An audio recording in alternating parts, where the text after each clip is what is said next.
Hello everyone. आज के इस वीडियो में हम लोग विंडो ऑब्जेक्ट और डॉक्यूमेंट के बारे में देखेंगे। तो मैं एक न्यू फाइल बना लेता हूं जिसका नाम होगा window.html। नाउ मैं HTML का बेसिक लेआउट यहाँ पे जल्दी से लिख लेता हूं और देन आफ्टर मैं स्क्रिप्ट टैग को भी यहाँ पे लिख देता हूं। तो मैं आप लोगों को सबसे पहले बताना चाहूँगा कि आज से इस वीडियो से हम लोग सीखेंगे कि डायनेमिकली वेबसाइट कैसे बनाया जाता है।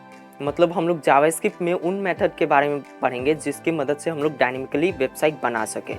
तो आज की इस वीडियो में हम लोग विंडो ऑब्जेक्ट और डॉक्यूमेंट के बारे में पढ़ेंगे। तो सबसे पहले विंडो ऑब्जेक्ट होता क्या है। तो विंडो ऑब्जेक्ट एक ग्लोबल ऑब्जेक्ट होता है जो जावास्क्रिप्ट में क्लाइंट साइड स्क्रिप्टिंग लैंग्वेज में होता है। ग्लोबल ऑब्जेक्ट क्या होता है? ग्लोबल ऑब्जेक्ट वो ऑब्जेक्ट होता है जो ग्लोबल स्कोप में एग्जिट करता है। यदि मैं यहाँ पे कुछ let A is equal to यहाँ पे विंडो लिखूँ, विंडो और यहाँ पे कंसोल डॉट लॉग करूँ ए को, कंट्रोल एस टू सेव। मैं अपना सबसे पहले लाइव सर्वर को ओपन कर लेता हूँ और मैं अपने कंसोल को ओपन कर लेता हूँ। तो आप लोग यहाँ पे देखेंगे, यहाँ पे मैं इसको रिलोड कर लेता हूँ। तो एक ऑब्जेक्ट है, ये एक विंडो ऑब्जेक्ट और इसके अंदर भी बहुत सारे ग्लोबल फंक्शंस, मतलब इसके अंदर भी बहुत सारे मेथड और फंक्शन डिफाइन किए गए हैं। और इन मेथड और फंक्शन को आप लोग कैसे यूज़ करेंगे? तो इसको यूज़ करने का बेसिकली दो तरीका है। यदि मैं यहाँ पे कुछ इस तरह से लिखूँ, यहाँ पे let A is equal to यहाँ पे विंडो डॉट अलर्ट। अलर्ट एक विंडो का एक फंक्शन है, विंडो ऑब्जेक्ट का एक फंक्शन है। और अलर्ट के अंदर मैं कुछ लिख देता हूँ, ये एक फंक्शन है। मैं यहाँ पे लिख देता हूँ you are log out, control S to save. तो आप लोग देखेंगे यहाँ पे एक अलर्ट बॉक्स यहाँ पे प्रिंट हो चुका है और मैं जैसे ही ओके पर क्लिक करूँगा तो ये हट जाएगा। और ये अलर्ट बॉक्स कंसोल पे कुछ नहीं प्रिंट करता है। क्यों नहीं करता है? क्योंकि ये एक फंक्शन है और ये मतलब ये कुछ रिटर्न नहीं करता है, इसलिए कंसोल पे कुछ प्रिंट भी नहीं करता है। आप लोग कंसोल पे देख भी सकते हैं, ये अनडिफाइंड बेसिकली प्रिंट कर रहा है। वापस से मैं विंडो ऑब्जेक्ट को यहाँ पे अनकमेंट कर देता हूँ और अलर्ट वाले को कमेंट कर देता हूँ। और हाँ, कमेंट करने से पहले मैं आप लोगों को सेकेंड जो मेथड है इसको कॉल करने का, मतलब अलर्ट को लिखने का, मैं आप लोगों को वो भी बता देता हूँ।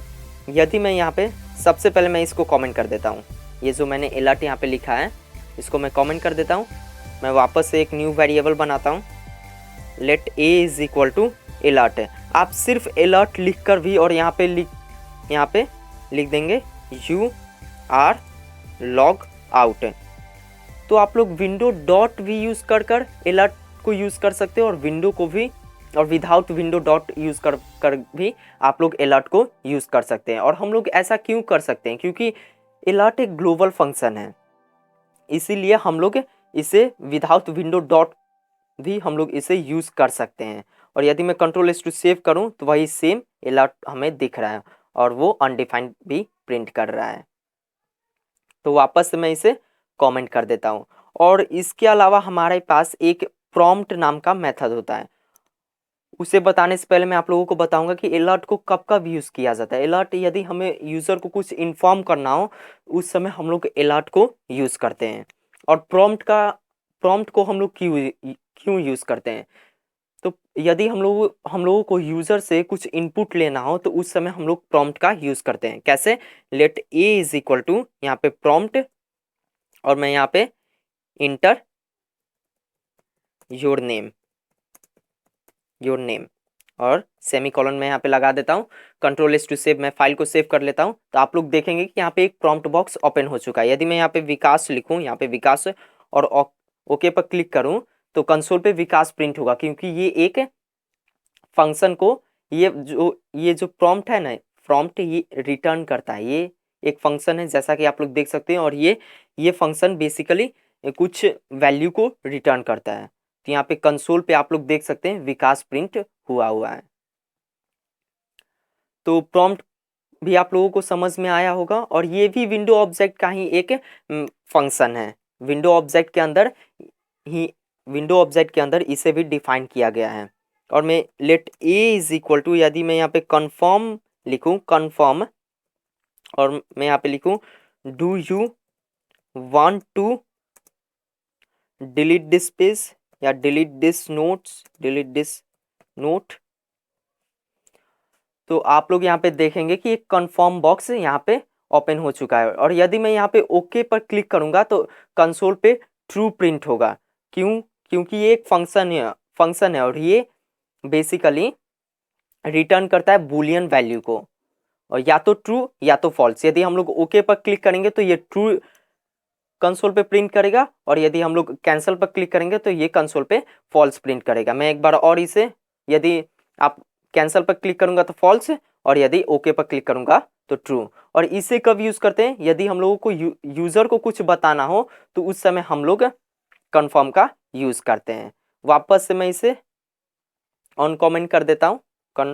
और इसके अंदर विंडो ऑब्जेक्ट के अंदर हमारे पास एक और मेथड होता है। ऐसे तो मेथड बहुत सारे, और मैं इन सारे को कवर नहीं कर सकता हूँ, कवर करना पॉसिबल ही नहीं है, तो इन सारों को आप, और हम बेसिकली मैं उन मेथड को बताऊंगा जो कि हम लोग प्रतिदिन या जब भी हम लोग कोडिंग करते हैं तो यूज़ करते हैं। तो इनमें हमारे पास एक इनर विड्थ और इनर हाइट होता है, और इसका यूज़ कब करते हैं? जब हम लोगों को नेविगेशन बार बनाना होता है, डायनेमिकली नेविगेशन बार, एक पॉइंट पर हम लोग नेविगेशन बार को दिखाना चाहते हैं, उस समय हम लोग इनर विड्थ और इनर हाइट का यूज़ करते हैं। लेट यदि मैं ए को ओवरराइट करूं, A is equal to inner height है, और आप लोग विंडो डॉट इनर हाइट भी लिख सकते हैं, मैं नहीं लिख रहा हूँ, कंट्रोल एस टू सेव। तो आप लोग देखेंगे कि इनर हाइट यहाँ से लेकर यहाँ तक का ये बता रहा है। और यदि मैं इसे छोटा करूँ और मैं रिफ्रेश करूँ तो आप लोग देखेंगे कि इसका इनर हाइट छोटा हो चुका है। और ऐसे ही हमारे पास इनर विड्थ नाम का भी एक फंक्शन होता है। यदि मैं इसे इनर विड्थ कर दूं, inner width, control S to save, तो आप लोग यहाँ पे देखेंगे ये इनर विड्थ प्रिंट कर रहा है। यदि इसे भी मैं छोटा करूं और रिफ्रेश करूं तो आप लोग देखेंगे कि इसका विड्थ बेसिकली चेंज हो चुका है। तो इसका यूज़ भी आप लोगों को समझ में आया होगा।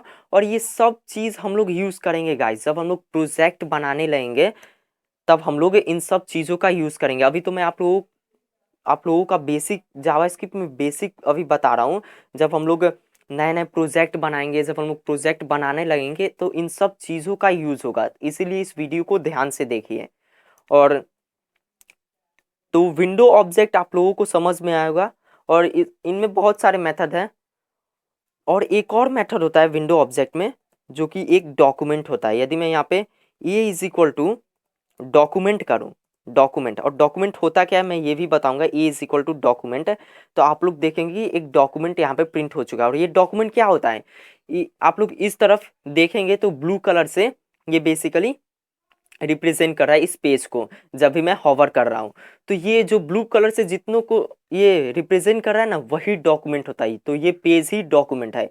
यदि मैं इसको खोलूँ, मतलब इसको खोलूँ, तो आप लोग देखेंगे कि यहाँ पे HTML टैग है, ये वाला टैग, ये पूरा HTML टैग है।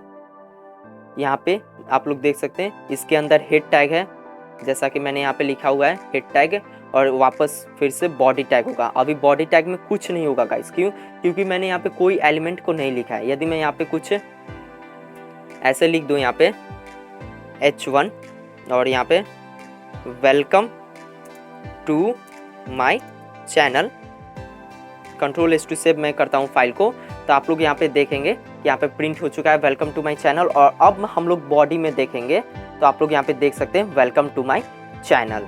और यदि मैं यहाँ पे डॉक्यूमेंट डॉट ऑल करूँ, डॉक्यूमेंट डॉट ऑल जो कि इसका एक प्रॉपर्टी है, कंट्रोल एस टू सेव है, तो आप लोग देखेंगे कि ये पूरा एक HTML का कलेक्शन यहाँ पे देता है। और ये एक एरे टाइप भी होता है, बट ये एक्चुअल में एरे होता नहीं है। यहाँ पे आप लोग देख सकते हैं HTML है, हेड है, मेटा टैग है, टाइटल है, बॉडी है, H1 है जो कि मैंने अभी लिखा है, स्क्रिप्ट टैग भी है। तो ये पूरा HTML का कलेक्शन देता है। और यदि मैं यहाँ पे लिंक्स यहाँ पे मैं करूँ तो अभी मेरे पास कोई लिंक है नहीं, तो इसीलिए HTML को इसमें कुछ प्रिंट नहीं करेगा, इसका लेंथ बेसिकली 0 देगा। तो यदि मैं यहाँ पे एक एंकर टैग को यहाँ पे रिप्रेजेंट कर दूँ, यहाँ पे मैं कुछ भी लिंक दे देता हूँ, .com और यहाँ पे मैं सबसे पहले गूगल Ctrl+S टू सेव। तब आप लोग देखिए कि इसका लेंथ 1 हो चुका है। क्यों? क्योंकि मैंने एक एंकर टैग जो कि एक लिंक है मैंने यहाँ पे डाल दिया है इस यहाँ पे, और ये एंकर टैग के अंदर मैं यहाँ पे google.com Ctrl+S टू सेव। तो आप लोग देखेंगे कि ये यहाँ पे भी डिस्प्ले हो चुका है, और यदि मैं इस पर क्लिक करूँगा तो ये गूगल पर हमें ट्रांसफ़र कर देगा। अभी मैं ऑफलाइन हूँ, इसी के कारण ये ट्रांसफ़र नहीं कर पा रहा है।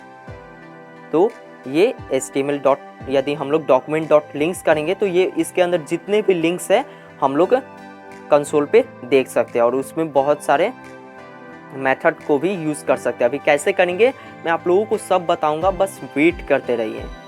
और यहाँ पे यदि मैं document.form करूँ फॉर्म, तो अभी इसके अंदर कोई फॉर्म नहीं है, कोई फॉर्म टैग नहीं है। तो मैं यहाँ पे यदि फॉर्म कर दूँ, फॉन्ट नहीं, FORM फॉर्म, और एक्शन अभी कुछ नहीं। और यदि यहाँ पे मैं इनपुट जिसका टाइप इक्वल होगा टाइप टेक्स्ट होगा, और आईडी और नेम क्या होता है मैं आप लोगों को नेक्स्ट वीडियो में बताऊंगा, अभी नहीं। तो आप लोग देखेंगे कि यहाँ पे एक इनपुट टैग आ चुका है, और ये यहाँ पे एक फॉर्म भी प्रिंट हो चुका है जिसका लेंथ 1 है। तो हमारे इस डॉक्यूमेंट में एक ही फॉर्म है तो इसका लेंथ भी 1 है। और इस फॉर्म के अंदर आप लोग बहुत सारे मतलब एक्शन को देख सकते हैं, और इनपुट भी होगा, इनपुट होगा चिल्ड्रन। इसके अगर हम लोग चिल्ड्रन में देखेंगे तो यहाँ पे इनपुट है, जैसा कि आप लोग यहाँ पे हॉवर भी हो रहा है। तो आज के लिए इतना ही गाइस। आशा करता हूँ आपको विंडो ऑब्जेक्ट और डॉक्यूमेंट समझ में आया होगा। Thank you for watching this video.